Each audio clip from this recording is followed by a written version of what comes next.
or maybe not pitying the fool, but I couldn't get that phrase out of my head when I saw fool. So thank you for joining us. Hey, y'all, Pastor Emil here. Another episode of Sweet Jesus here with Scott in the Open Arms Podcast studio. And we're continuing through the parables here, looking at Luke 12, the parable of the rich, what? Fool. Pity the fool. Here we go. And why don't you read it for us there, sir? Okay. Parable of the rich fool. Someone in the crowd said to him, "Teacher, tell my brother to divide the inheritance with me." But he said to him, "Man, who made me a judge or arbiter over you?" And he said to them, "Take care and be on your guard against all covetousness, for one's life does not consist in the abundance of his possessions." And he told them a parable, saying, "The land of a rich man produced plentifully. And he thought to himself, 'What shall I do? For I have nowhere to store my crops.' And he said, 'I will do this. I will tear down my barns and build larger ones. And there I will store all my grain and my goods. And I will say to my soul, Soul, you have ample goods laid up for many years. Relax, eat, drink, be merry.' But God said to him, 'Fool, this night your soul is required of you, and the things you have prepared, whose will they be? So is the one who lays up treasure for himself and is not rich toward God.'" Ouch. Right? Yes, this hits really close to home right now. Yeah, why is that? Because as I'm preparing to go into retirement, Yes. I'm trying to gather up whatever I have. Build bigger barns. Not necessarily barns, but I do want it to last. And yeah, it's like I don't want to be the fool that's being pitied. Yeah, well, And so anyway, I mean, it's a common thing. There's plenty of scriptures that encourage you to build up a little bit over time, right? I mean, who is this rich fool? Is he at the end of his working life? I would assume no. Like he just had kind of a windfall sort of thing, and he's just looking to use it for himself, right? I mean, he's like, woo, look at how much I got. I can just sit back, relax, eat, drink, be merry. That's what I'm going to do. Well, that's kind of what a lot of people think when they retire, right? It is. And, you know, the idea of retiring early even, FIRE, FIRE, financially independent, retired early. There's like a whole group of people, kind of a movement where they live on as little as possible, they save as much as possible, and they try to get retired at 30 or 40 or 50 or, something like that. So it's out there. I don't know. I had ideas like that. My kids had other ideas. Yeah. So. Yeah, they said, "Hey, tell my parents to divide the inheritance with me." No, they said, "Let's have fun things to do." Mm-hmm. But it was worth it. It was. So, I don't know that this means you shouldn't save, or that you shouldn't be wise with your money, but certainly this desire to retreat from anything and everything of any meaning or purpose, that the purpose ultimately of wealth is not so that you can do nothing forever. It's not about you. I was actually very interested.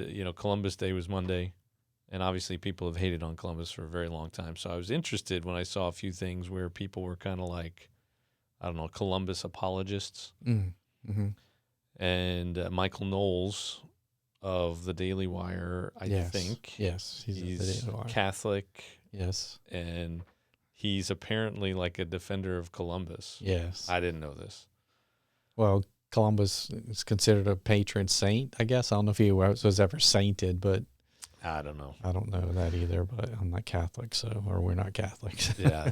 There was a lot of interesting stuff that he shared, things I hadn't heard. I saw a lot of things I had never heard before the last couple of days about Columbus, but one thing in particular that I think it was Michael Knowles, he said that, yes, he was trying to gain wealth or something. That was part of what he was doing.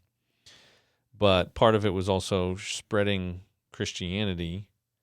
And then the wealth part, apparently, there was a purpose for it. And the purpose was so that he could finance like a crusade or something. And not because he wanted to go and murder people, but because it was right around the time that the Moors, or the Muslim invaders, were finally pushed out of Spain, around the time that he's getting ready to sail west. And he wanted to help push that further to save his Christian brothers and sisters and others in Jerusalem or something like that. I'm not sure on all those details, but the point was he had a purpose for the wealth that he was trying to generate as part of this, expedition. I mean, that's pretty crazy you don't have to work anywhere near that hard to generate wealth today. Right. I mean, it's just unbelievable the kind of stuff that he went through, but he had a purpose. It wasn't, again, supposedly, I didn't do a lot of research. I got a few little things here and there that were kind of interesting, and I think it adds to this point that the purpose of the wealth should not be sit back, eat, drink, be merry. Is that maybe a piece of it? Yeah, you should enjoy life. I don't think God wants us to never enjoy anything ever. I don't know that he wants us to be completely miserable all the time. I mean, Lutherans are just good at that. That doesn't mean Okay. That doesn't mean that's what God. I think Catholics have us beat. You think so? Yeah. The ones I know do anyway. That's what they think. Maybe the super committed Catholics, because most of the Catholics, I mean, they go out, like, this is a stereotype of Catholics, at least, that they go out Saturday night and then they show up Sunday morning and they get forgiven everything they did Saturday night. Right. And it's like a yeah, I guess it might be some of the more super committed Catholics. And because I bristled in my younger days. I bristled when there was a person like that, and he just kept wanting to talk about suffering all the time. I'm like, I don't want to suffer. I want to have a good life. What's all this talk of suffering? Well, it's not to say that we shouldn't embrace. I mean, Jesus says, take up your cross. But I understand the suffering part now that I've lived life a little longer. Life is suffering. Life is suffering. You can't avoid it. Jordan Peterson rung it and probably helped. Well, I probably knew it before that, but he definitely made it obvious. Well, and right now, he's, I didn't know that his daughter put out a video about it too. I don't know if you saw that, but I saw the one his wife commented on. His wife commented on one, had a video out. So his daughter made a post on like Instagram or something, and I saw that.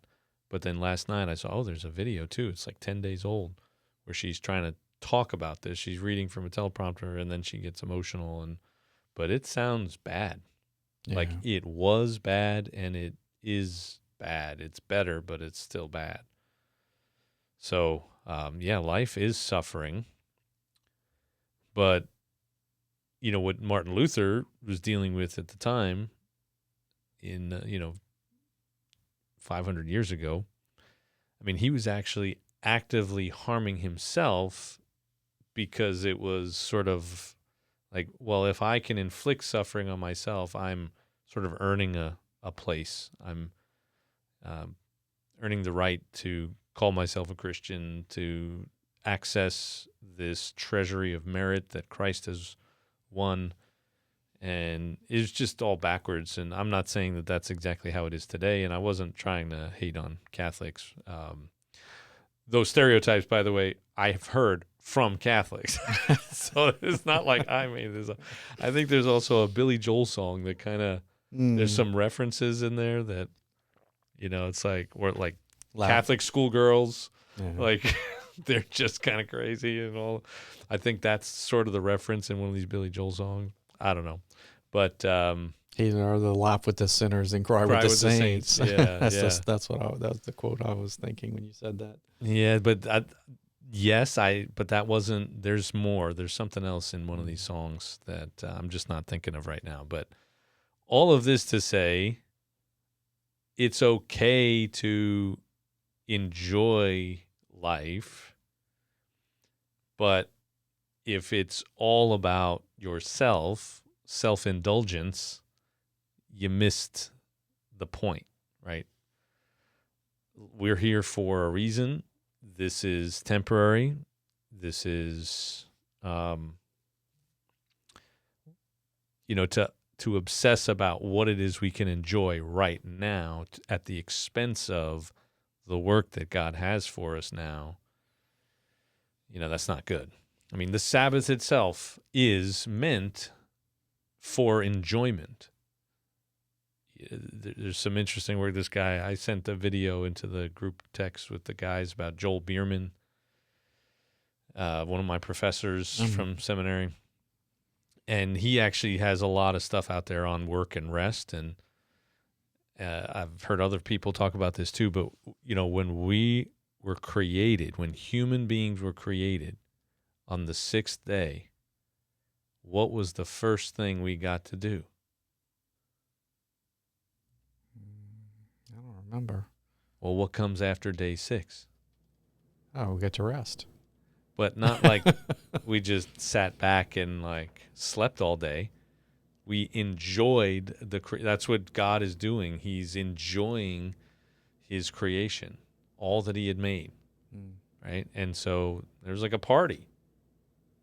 Our first day was a party, and that's what that was supposed to be.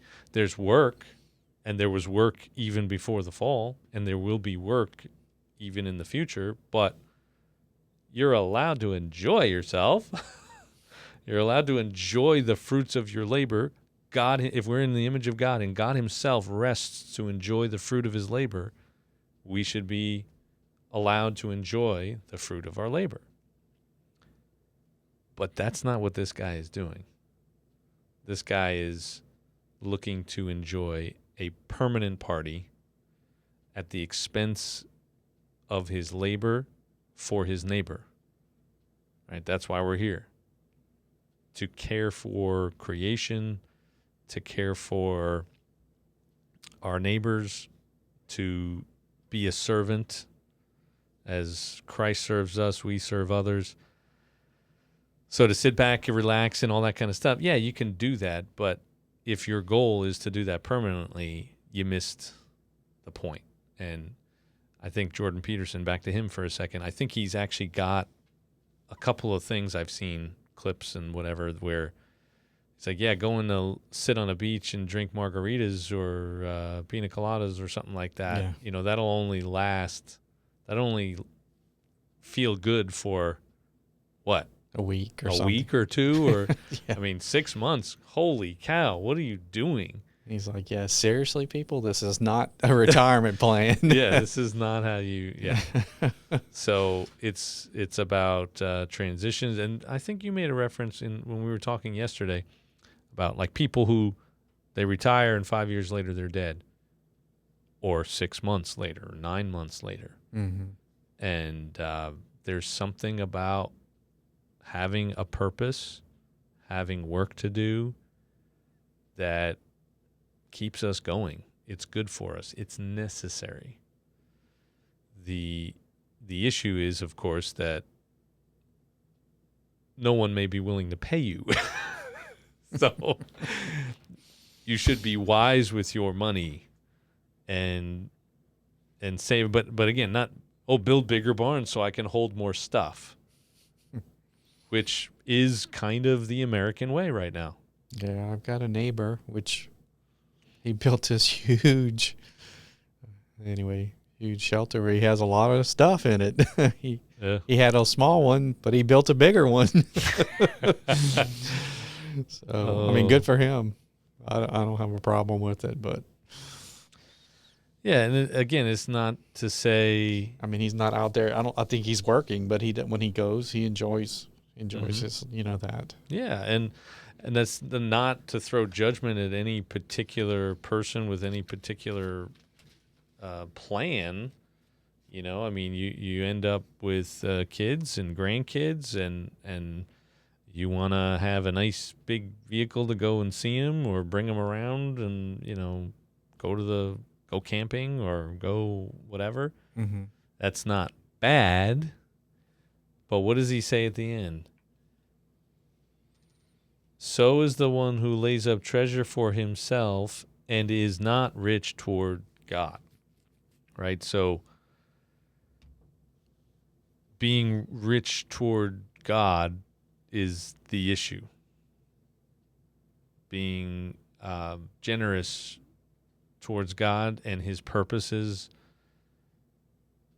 because that's ultimately what it takes you outside of yourself, right? So you can't actually truly enjoy rest. You can't truly enjoy this life without having it in the proper perspective. Or to use Augustine, if anybody actually understood what I was trying to say a few weeks ago on Sunday, this idea of disordered loves. When you love things out of order, it messes up everything. It destroys the thing you love the most if it's not God. So you love your kids, but you love your kids so much that you protect them and you smother them and you don't let them experience real life. You don't let them make bad choices. You don't let them learn from their mistakes and suffer the consequences of their poor choices, right? You destroy them because you love them more than you love God, and being faithful to God and raising this child and disciplining this child into being the person that God wants them to be, not you. You also destroy everything else, right? Because your marriage is a mess because all you care about is your kids. Your career's a mess because you only care about your kids. Your everything else is a mess. And then you put your career number one. Well, all these other things, it destroys the career. Oh, I got to be number one. I got to be at the top. I got to get the promotion. I got to this. I got to that. It destroys the career because you'll do whatever it takes. And sometimes that isn't ethical or honest or, It's like the Bugs Bunny clip I showed.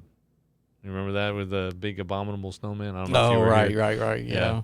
It's like, ooh, and he picks up, squeezing, I will love him and pet him, and, No.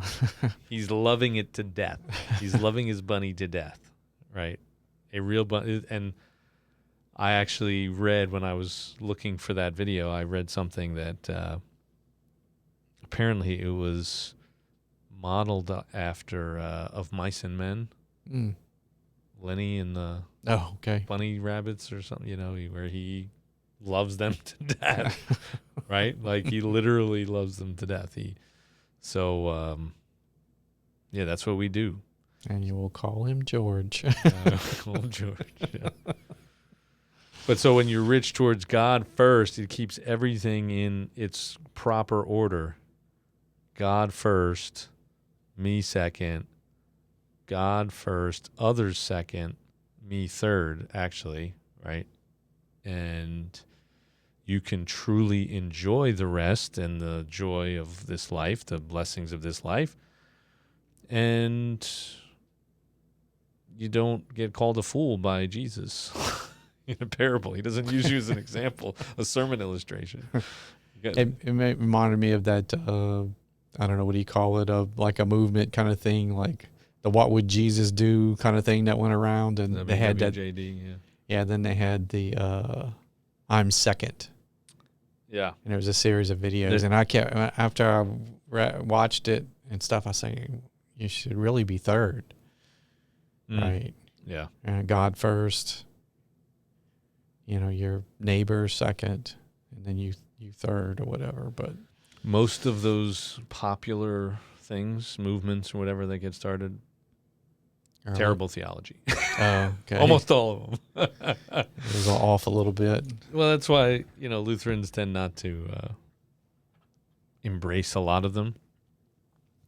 It's very, theology is a lot more complicated than, a single line. Catchy phrase, yeah. Marketing line.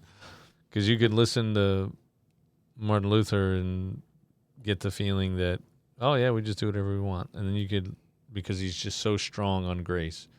And then you can read other stuff from him and you go, oh, my God, like, I better get my act together. Because he's pushing both truths. And life is really about maintaining attention, not moderation. I actually watched a video about this last time. Maybe that's why it's in my head. Joel Bierman, actually. Maintaining the tension, which is not moderation, in saying that, well, I'll just do a little bit of this and a little bit of that. No, it's actually all 100% God. You are saved by God. That's it. Grace. Divine monergism, the fancy term. But at the same time, get your act together. Right? God makes us holy through faith in Christ, but work out your salvation in fear and trembling. Philippians 2, I think. Read less comics, read more Bible. Yeah, like you were saying, we were talking about Superman before we got started. Apparently, Scott was convicted about his incredible comic book knowledge. Yes. And what did it inspire you to do? I read the whole Bible from cover to cover. I mean, I'd read the Bible before, but I mostly New Testament, maybe some Genesis, and then maybe just hit bits and pieces, I was like, oh, I don't know about that, but never just through the whole thing. So we had one point in church, we had a read the Bible in a year. Everybody was participating. I'm like, yeah, I'm going to really do this. This is good because I've never done it. Because I could tell you the history of Superman, Batman, you name the comic book character, and I could probably, there's probably some really obscure ones that I might not know that much about, but anyone that you could mainline, any of the Avengers, any of that, I can probably tell you stuff about it. Like my kids probably don't like it because we'll watch the Marvel movies, and it's like, well, that's not really the way they did it in the comics. Really, in the comics, he was like this, and it's like they just look at him like, oh, brother, Dad, there goes Dad. That's like me watching The Chosen. No. Or House of David, or some of these other biblical, that's not exactly how it was. I guess this is off the track, but Iron Man in the Marvel universe, in the movies, he basically was the character. It was such a good movie. Yeah, we can do this. We can have a Marvel universe. Once they did the first Iron Man. But in the comics, yeah, he was in the Avengers, but he was not really, he was like a secondary character. Mm. He had his own comics for a while, but it didn't last. It just wasn't, I guess, well written or interesting or whatever. It kind of would come and go. The movie version is better, way better. Well, Robert Downey Jr. Exactly. He is Tony Stark. Like that. But see, that Tony Stark was like that, but he was not really ever like that. He didn't have the personality in the comic. He was just, they never wrote him that well, I guess. Well, I don't think you can write Robert Downey Jr. I guess. Like he is just. Yeah, there's that third dimensional part of him, the personality. So, yeah. But anyway, so I digress. But it's the same idea. Okay, so not moderation as much as both. It's both, right? So love your comics and everything, right? But be rich towards God. Love your comics, love your Bible. Yeah, if God blesses you tremendously, build something for your family. Do something for your family and enjoy the fruits of your labor and God's blessings, and but be rich towards God as well. And it's not about you.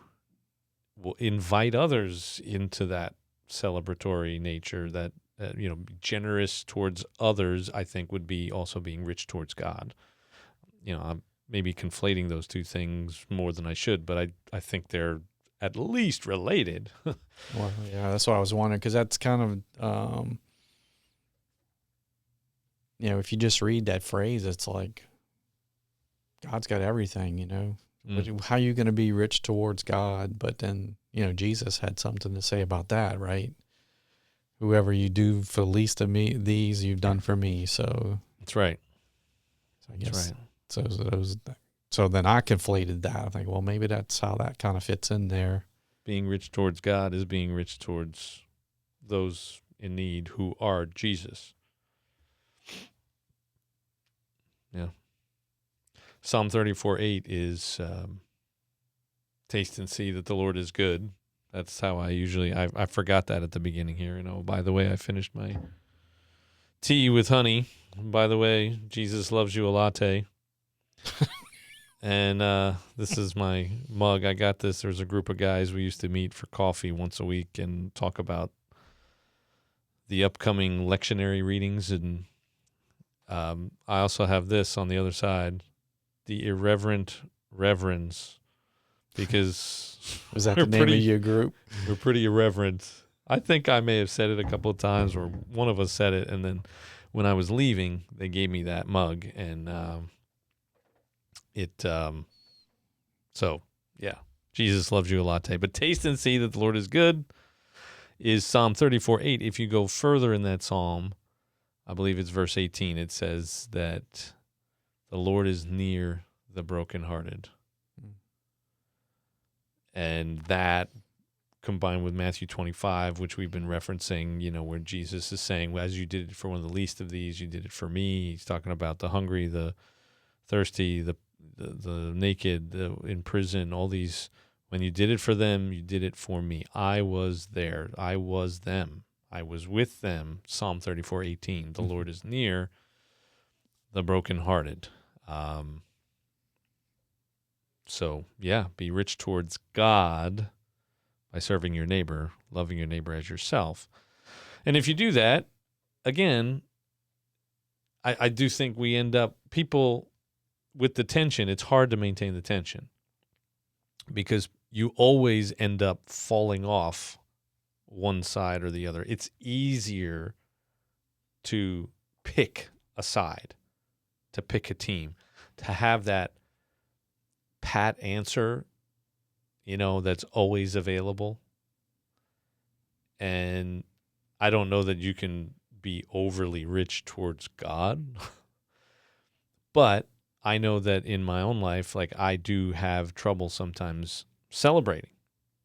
And if you don't celebrate wins, if you don't celebrate victories and good things, then eventually the rich towards Godness, or the sacrifice, the suffering, some of these things that we've talked about already today,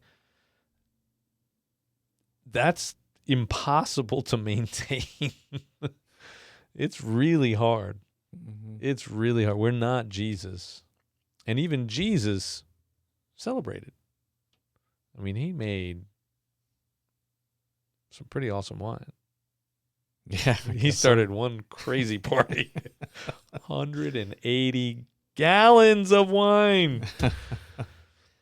He didn't laugh though. He was very serious about making his. Of course he laughed. Of course he laughed. Go back and watch the other episode. I don't know what it was, episode 141 or something like that. But yeah, no.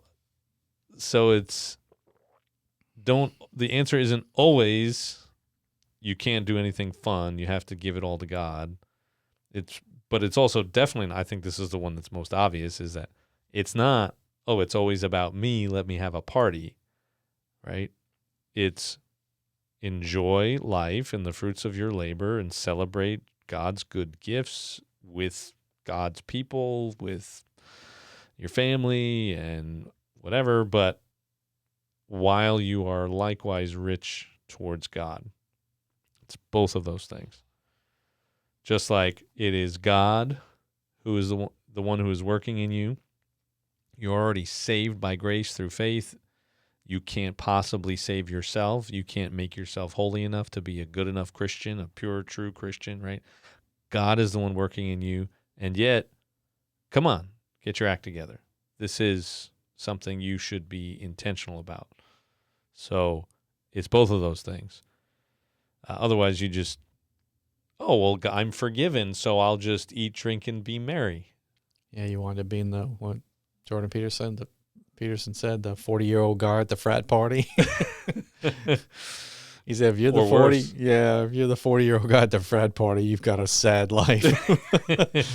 And it's so obvious that is sad, even when you're 19 or 20 at the frat party. You're like, who's that creepy old guy? You don't even have to be 40. You could just be like 28 and or 30, and you're like, what is this guy still doing here? Exactly. You know? But, to be fair, that guy obviously needs something. So, yeah. Share the gospel with him. Open up your mouth and tell him the good news of Jesus. Tell him that God loves him and he has a purpose for him, and it's not drinking himself into a stupor every night of the week until he's dead. So, yeah. Interesting point, though, with this, the guy. So earlier, I think it's in chapter 11, Jesus has some things to say about Pharisees. What does he say? Something about lovers of money, I think. But, so you have all this going on before that. Maybe that's in the first part of chapter 12.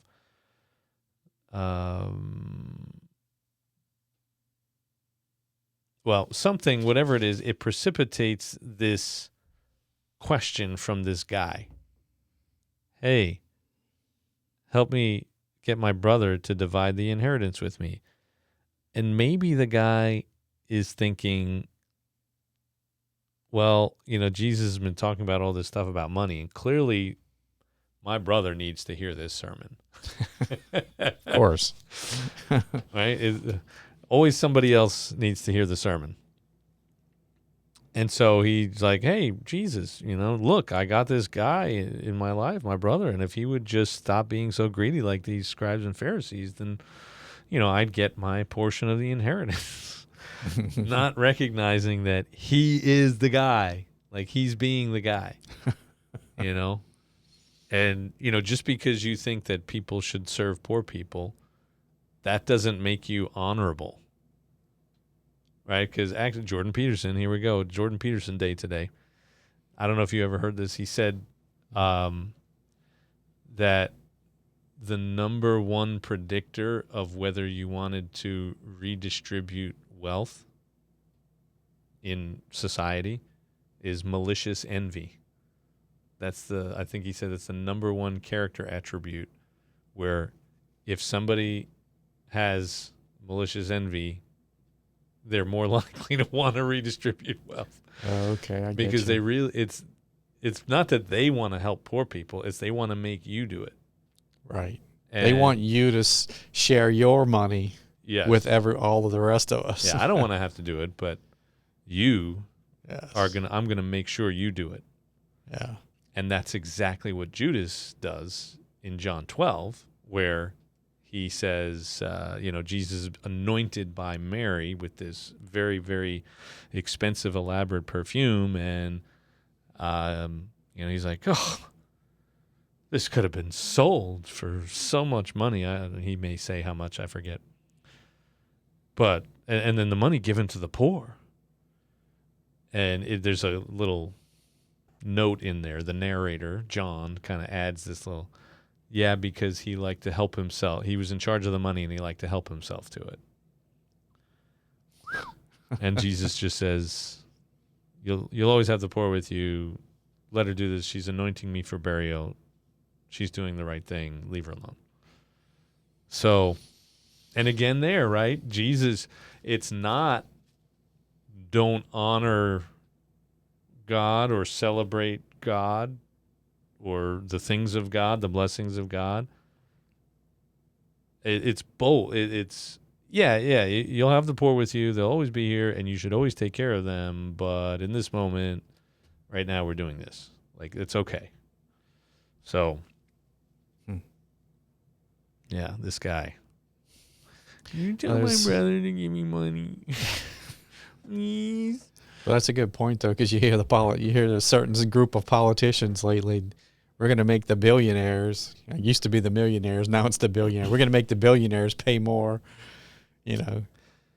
It's really appealing to somebody who has not a lot of money, right? That you can, or to people that but they don't probably have brains. Well, that too, but yeah, sometimes the two of those are related. Yeah, and maybe that's why, because billionaires are they're always, they have enough money that they can hide it. There's always a way to hide it. And I'm not saying that they shouldn't pay taxes. I think they already actually do. Was it Elon Musk, upset a lot of Tesla shareholders back a couple of years ago, whatever, because, he basically had to pay a tax. He had to sell his stock to buy Twitter, tank the stock because he's selling billions and billions of dollars of stock like every day. It just makes the price keep going down. And then he had this enormous tax bill, so he had to sell even more to make sure he had enough to cover the stuff and pay the taxes. And I think he paid like the highest tax bill ever. Yeah. I think that's when it was. I forget where it was exactly. So, I've heard him say that. I paid the most taxes in history of the U.S. Yeah, exactly. And I didn't know it was related to that deal, but yeah, it's really not. It's not that simple. As Jesus says to the disciples, when they've got 5,000 men and then all kinds of women and children gathered around, getting hungry and cranky or hangry, and there's no Snickers bar to satisfy. Just think if he would have had one, though. He could have multiplied the Snickers bar. Maybe. And they say, teacher, why don't you get rid of them? Because this is going to get ugly fast. They should go home. Back to the villages, buy themselves something to eat. And what does he say? You give them something to eat. Yeah, you give them something. So is that like a double thing? Like, yeah, that I found that a strange thing to say. We're going off on another story, but he's saying to do that, but without a miraculous intervention, there's not enough there to give it to everybody, right? Or so it appears. They've just got a few fish and a few loaves, and there's thousands of people. And then he says that, and they're like, well, maybe, man. So is it two things he's saying? Yes, help people.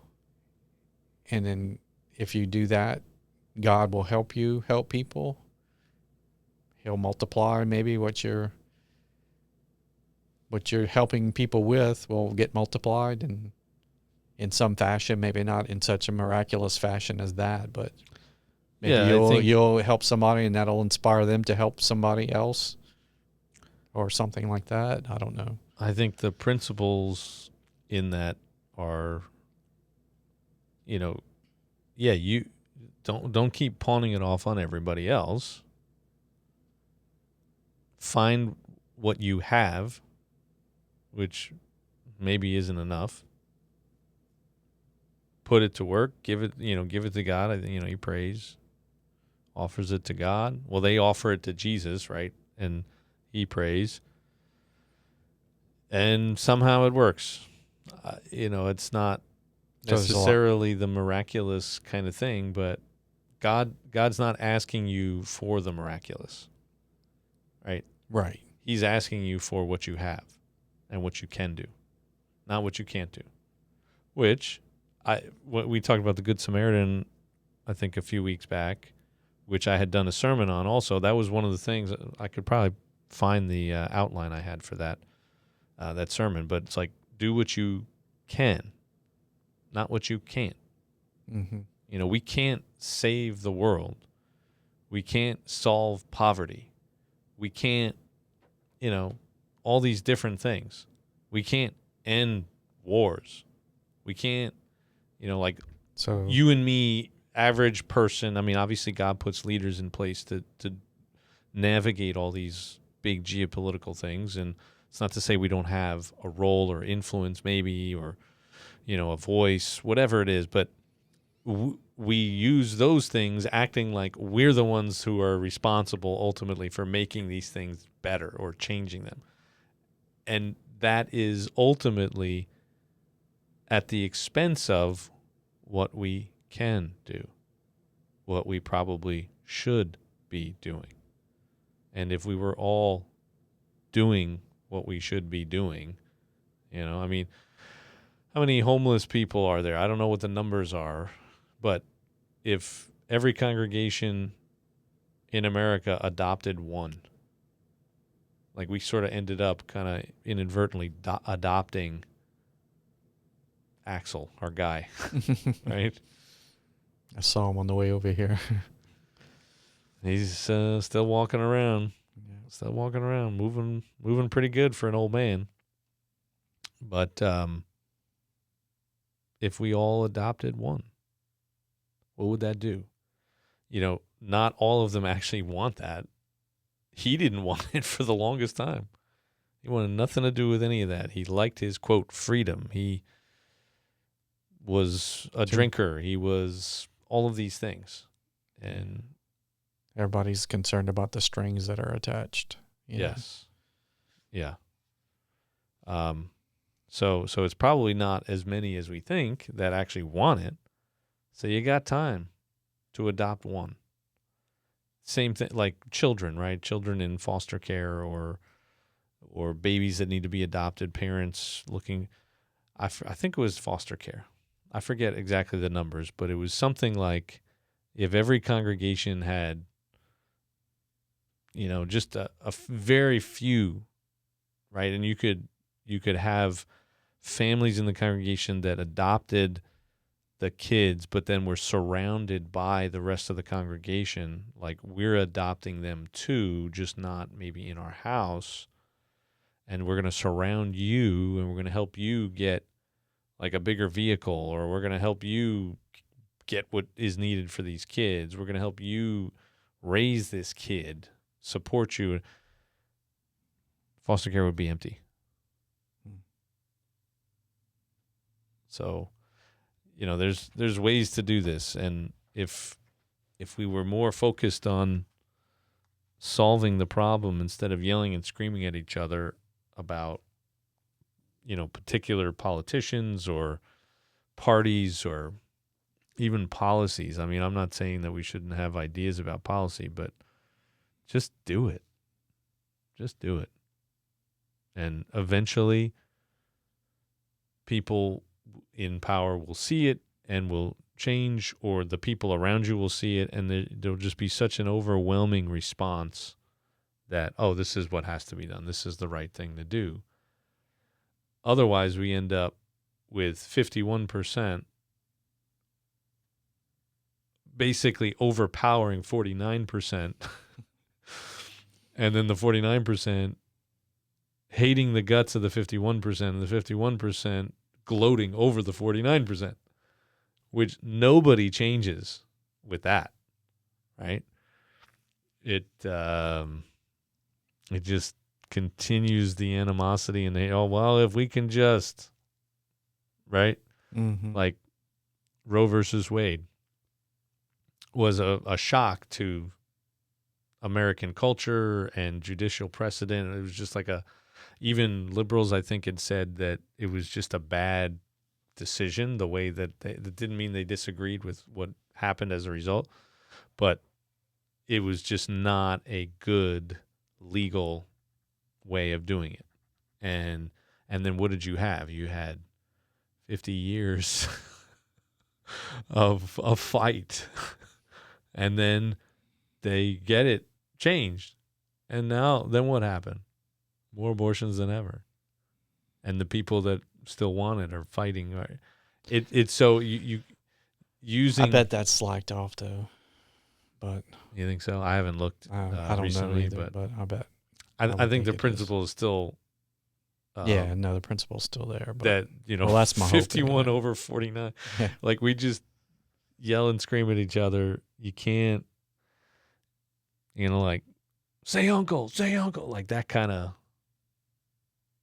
So the next time on Facebook, I should ask that guy that we were talking about. And so, what are you doing? Mm-hmm. What are you doing to solve this problem? That's what we should. Besides railing at the machine.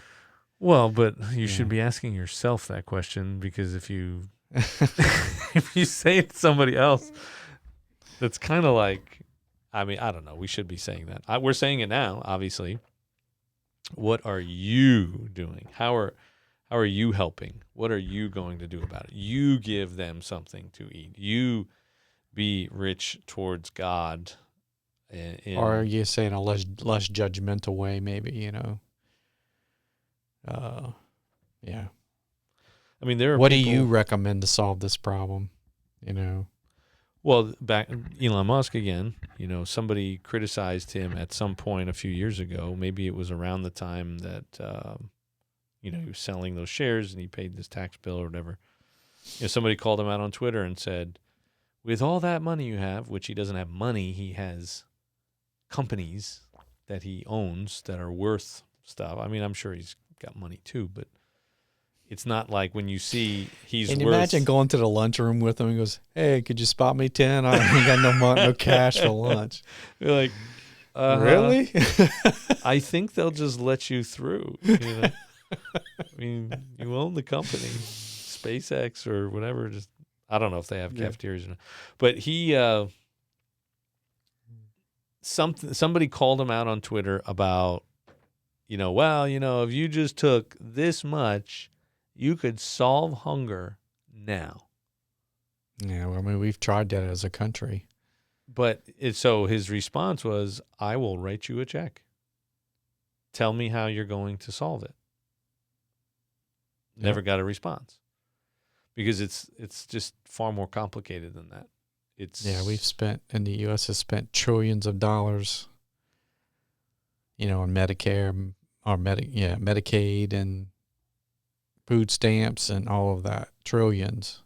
And there's probably more homeless people today than ever. And I think Jordan Peterson said this on one of his things, and I'm not sure where he got it from. He said, but we produce enough food on the earth today to feed everyone. Mm-hmm.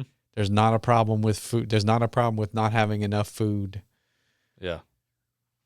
Then I was talking to that pastor yesterday that was a Vietnam vet, colonel in the Marines, I think. Mm. And he said when he was in Vietnam, he said they were someplace, and he said they were checking out the area, and he said this particular tribal or whatever you would call the leader of a village leader had this big metal building, and he told the guys, go over there and see what's in that metal building. I guess it could have been some weapon or something, and he said they came back and said it's locked. We'll find out who's got the key and unlock it. Anyway, it came down to it was the leader of the village, and he said, well, that's my big metal, that's my stuff is in there. And he goes, well, unlock it or we're going to shoot the lock off, basically. So they unlock it and they open it up, and it's full of grain and food things and supplies and stuff. And it all had U.S. government stamps on it. Mm. And he said, what are you doing with all this? This is supposed to be going to the people. And he goes, well, how do you expect me to make a living? So he was getting it. If I didn't laugh, I'd cry. He was getting it, storing it in a lock and key, and then selling it to people. Selling it to his people. Anyway, that was an interesting story I heard yesterday. I was like, wow.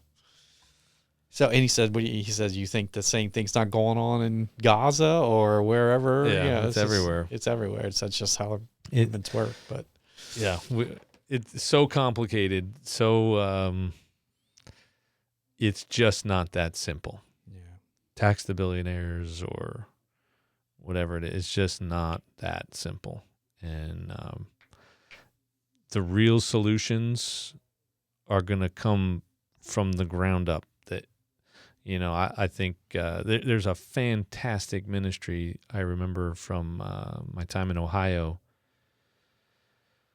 Hope, that was the word. It's like giving hope is here in Lacombe, but there's a center, a big facility. They just expanded it shortly after I got there, or shortly before I left, something like that. I mean, they fed so many people, and they housed so many people, and they built this great big facility so they could do more. And I'm not sure exactly what they've done since, but it just continues to serve the people. And I have a friend who started helping them with transportation by providing bikes and fixing up bikes and all this other kind of stuff so they could get to work, so they can get a job, so they can provide for themselves. But even there, there's rules. You got to have rules. Like, you can't come in drunk. You can't be on time. You got to be on time. You got to this, you got to that. You cause trouble inside. You got to go out. Why? Because the people who are doing the right thing need to be protected from the people that are disrupting everything. It's just so complicated. And a lot of these people have trauma that we could not even listen to for 5 minutes. So it's complicated. So if you see a need, fill the need. If there's something you can do, do it. If it's something you can't do, don't try to make it somebody else's problem. Just do what you can do and encourage others to do what they can do. But,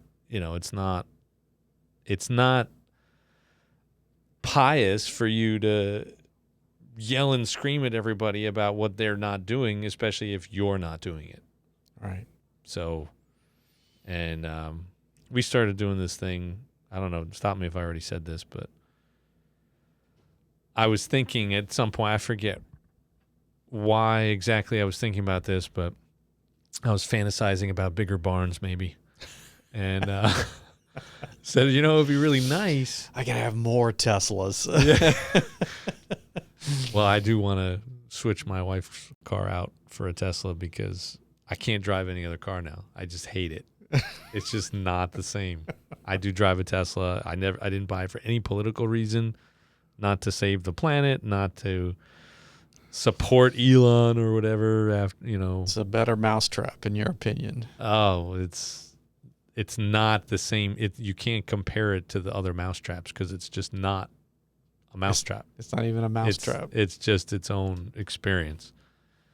And so I would like to get my wife's cars flipped out, but that's she hasn't learned how to drive your car yet. She doesn't have to. She just has to put it in navigation and hit start. Okay. Anyway, so I started thinking about it'd be really cool to you see these people all over the place asking for money, right? And I used to kind of, I don't know, I go back and forth where I guess I should do something. If somebody asks for you, you should do it. Jesus said something like that a few times. And then I go back, they're just using it for drugs or alcohol or whatever. And then I read this book about how these people are typically, there's a lot of people out there that are stuck because they've just been through so much trauma. You couldn't even sit through 5 minutes of hearing about what they've experienced. And in many cases, they don't even know. They can't even quite put their finger on exactly what it was. They just know how it feels. And so I was like, if you need to drown out that memory with, a bottle of booze, I guess use it for that. But I mean, I don't say this to them, but fine. I hope you will get past it and get real help, but if this is just to keep you going for another day, fine. Whatever you use it for. So I started thinking about that. We should just give money. We should just be generous. And then I was like, yeah, it would be really cool. Like have $100 bill every day. I'm just going to give it away to somebody. I got to find a person a day. Give out $100. Man, that would be so cool. Why not start with 5? All right. Yeah. I thought $1, but dollars kind of doesn't go very far anymore. Yeah. So I was like, I could probably do $5. And then I tried to get my wife and kids involved, and that has not been quite as successful. It's hard to manage 6, right? So again, how can we manage a whole group of people? You do it. You do you. You help, right? Mm-hmm. So that's sort of connected. But yeah, so I have a $5 bill every week for all of us, and we got to find somebody to give it to. Have been very lax the last several weeks for a variety of reasons, but I had them out today, and so hopefully we'll find people to give it to. But that's a start. It's you. You could contact your local homeless shelter, your local food bank, there's 1,000 ways to support this stuff, and No, this is how old I'm getting, but for like probably 40 years ago, right? In our late teens or 20s, I was with a friend of mine, and back when $1 was, you could actually buy something for $1. We were somewhere, and this kind of homeless guy or whatever, I don't know if he was homeless or just needed some money, and he said, "Oh, if do you have $1?" And he goes, "Yeah, but if I give you $1, what are you going to do with it?" And the guy just looked at him and says, "Look, I'll be honest with you. You give me that $1, I'm going to go buy some wine or a beer or something," he said. He goes, "All right, here." He said, "At least you're honest, Yeah. And he just gave him the $1, and I was like, that was just like, I remember to this day, because it's just like this whole, I don't know, maybe it's and who is this again? A friend of mine. Friend of yours, yeah. So yeah, but the next See, question, I probably would have argued with him at the time. I'd have probably told him, no, you shouldn't have gave him that, because that's what he's going to do, and that's not what's good for him. But then the next question is, why? Why is that what you're going to do? Yeah, well, I'm addicted. Oh, well, why are you addicted? I think sometimes what people... We were in our 20s. We didn't know any of that stuff. I get it. And I've not exactly figured out a way to cross that bridge, He just did it. It was just $1. But 40 years ago, $1 was something. You could actually go buy a cheeseburger or something. You could go to McDonald's and get food for $1, Maybe the question is more like, what pictures are you trying to erase from your head, from your mind? Like something like that. Yeah. What are you trying to bury? What are you trying to forget? Use it. Here you go. But I hope at some point, if you're ready, you can figure out a way past this. I'm going to forget his name, but there's that guy on the internet. There's several of them, but there's this one guy I follow on the internet. He does that. He'll go to some wherever, random place in a store or something, usually, because he'll just come up to somebody and say, "Hey, I didn't quite have enough money to pay for buy this. I haven't anything to eat. I'm real hungry. Could you loan me a few dollars to whatever?" And, some people are like, yeah, whatever. And then somebody will give him the money. And it's usually somebody that doesn't have a lot of, you just look at him, and it's not, hate to be judged, kind of like I'm judgmental, but it's probably the person that doesn't really have a lot of money saved in a savings account. Yeah. And then it's his hook kind of thing, because they'll give him the money, and then he'll pull out like sometimes $1,000 in cash, or $500 or whatever, and he'll say, "Oh, no, here, no, take it back. I want to give you this," or whatever. And he goes, "It's this amount of money." And they're like, "Well, no, I thought you needed it." And he goes, "No, I didn't. I was just whatever, but I think you need this more," or whatever. And, it's pretty interesting. Yeah. And then he has the thing, and then he says, "Hey, he's got like one of the GoFundMe type things, and then he'll talk, and they'll ask their story, ask them about their story, and they'll give it, and then he goes, hey, if anybody wants to help out with this, and he's gone back and given people tens of thousands of dollars that people have contributed once they've heard the person's story, like they just needed a place to live, they just they lost their job, they're living in wherever, anyway, you know how it goes. But, it's yeah, I think he's out in kind of on the West Coast, but I think he travels around too. So, but it's anyway. I don't know if that helps you. The poor are the most generous. Yeah, they don't have any barns to fill. Right. Right. And I remember Axel, our buddy, our adopted homeless guy, not homeless anymore. One of the first things he did, when I first met him and we had conversations, and he just, hey, I'm just sleeping on the bench if that's okay. I'm like, well, as long as you're not causing problems, right? And then I don't know if it was the first day I met him, or it was very soon.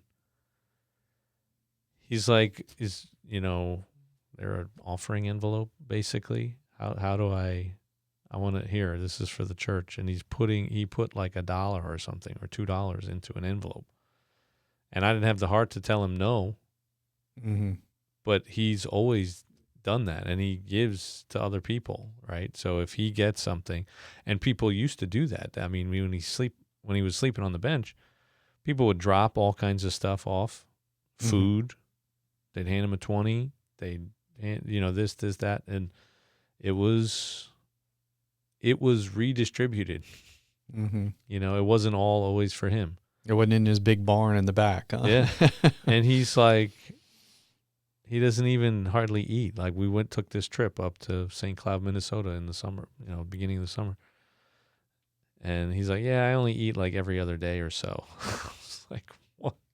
Like, he's just used to it. He doesn't, I don't know exactly why. He's got all kinds of issues, I'm sure, that have led him to where he is, and kind of why he is the way he is. I don't know what it is about, like, eating or whatever. Like, he's gotten used to it. I won't tell you some of the stories. Yeah. Anyway. So, all right. Yeah. Well, you got to go. And Carson says, LOL. I didn't know this, Mr. Scott. I don't know what that was all about. So. I don't know which. I don't know what part he was laughing about. I wasn't paying attention, So, but he caught something, and anyway, thanks for tuning in, y'all. And hey, we got our second caller. Wasn't exactly a call, but you mean the buzzing before? That was the front door. No, I met Carson's text in. Yeah, we'll have to find out. The last time we got Janet called in for other reasons. Oh, that's right. That's right. So, don't forget, like, share, subscribe, all that good stuff. And you got all kinds of opportunities here. We got Nola's Nantucket Rescue is up here now. We've got Nobody's Nola, Nola's Icelandic Adventure. No, that's the wrong way. This way. There we go. Nola's Icelandic Adventure. This is the Open Arms book, Connecting People to Jesus. Doing a book signing this Saturday at the Gospel Bookstore on the West Bank. So check it out. And we'll catch you later. Taste and see that the Lord is good. Ice cream is sweet. But Jesus is sweeter, right? Yes. All right. There you go.